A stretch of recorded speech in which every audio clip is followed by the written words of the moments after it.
सबसे पहले मैं जतिन का ही यहाँ पर रुख करती हूँ। जतिन, क्या, क्योंकि कई सारी चीजें हैं, कई खुलासे हैं जो एक के बाद एक हो रखे हैं, लेकिन कब तक ये पूरा प्रोसेस जो है अभी चलने वाला है, कितने दिन और?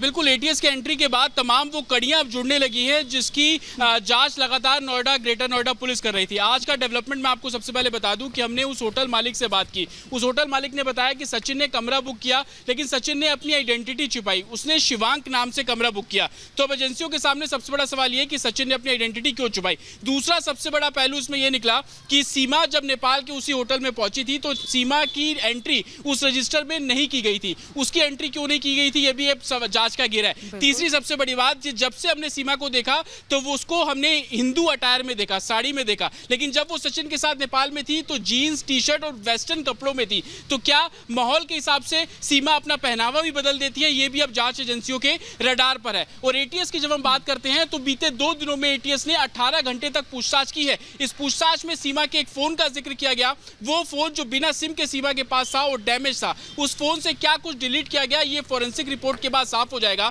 एटीएस को आशंका है कि इस रिपोर्ट से कई राज खुलते हुए नजर आएंगे। और सबसे बड़ा पहलू जो एटीएस के सामने ये है कि जिस रूट से वो आई थी उस रूट में ह्यूमन ट्रैफिकिंग के केस बहुत ज्यादा है। और उसी ये एक इंपॉर्टेंट पॉइंट है जतिन, जो आप ये ह्यूमन ट्रैफिकिंग वाला यहाँ पर कह रहे हैं, मैं इस पर भी आऊंगी, लेकिन जरा गायत्री का मैं रुख करती हूँ, क्योंकि गायत्री, कुछ हिंदू संगठन जो है वो वहां पर पहुंच गए हैं, इस वक्त वहां पर हंगामा कर रहे हैं। क्या इस वक्त चल रहा है? देखिए हिमानी, ये थोड़ी देर पहले का मसला है जब कुछ महिलाएं जो कि बताया जा रहा है कि आस्था अम्मा करके संस्था की जो कुछ महिलाएं थी वो यहाँ पर पहुंची थी।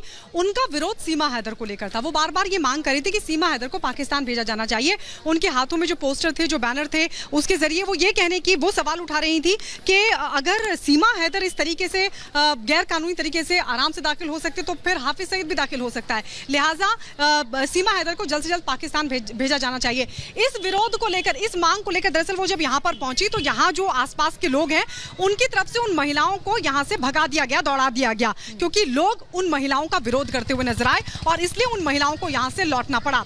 सीमा हैदर को लेकर देखिए कई सवाल हैं, लेकिन सबसे बड़ी बात है कि अगर हम यहाँ के लोगों की बात करें तो यहाँ के लोग जो हैं वो सीमा के सपोर्ट में नजर आते हैं। कुछ लोग हैं जो सपोर्ट नहीं करते हैं और वो राष्ट्रहित को सबसे ऊपर मानते हैं, लेकिन क्योंकि अब ये नेशनल सिक्योरिटी का मसला बन गया है तो बहुत ज्यादा जो आस पड़ोसी हैं वो बोलने के लिए तैयार नहीं है, क्योंकि एटीएस अब लगातार पूछताछ कर रही है। हालांकि अगर हम बताएं तो पिछले कई दिनों सीमा हैदर लगातार मीडिया से इंटरेक्ट कर रही थी, वो लगातार बातचीत भी कर रही थी और लोग भी उनके सपोर्ट में बातचीत कर रहे थे, खुलकर अपनी बात रख रहे थे, सपोर्ट में थे, बल्कि भेंट लेकर, गिफ्ट्स लेकर वहां पर पहुंच रहे थे, क्योंकि जगत भाभी दरअसल वो हो गई हैं। बहुत शुक्रिया फिलहाल गायत्री, इस तमाम जानकारी के लिए आपका भी, और जतिन आपका भी।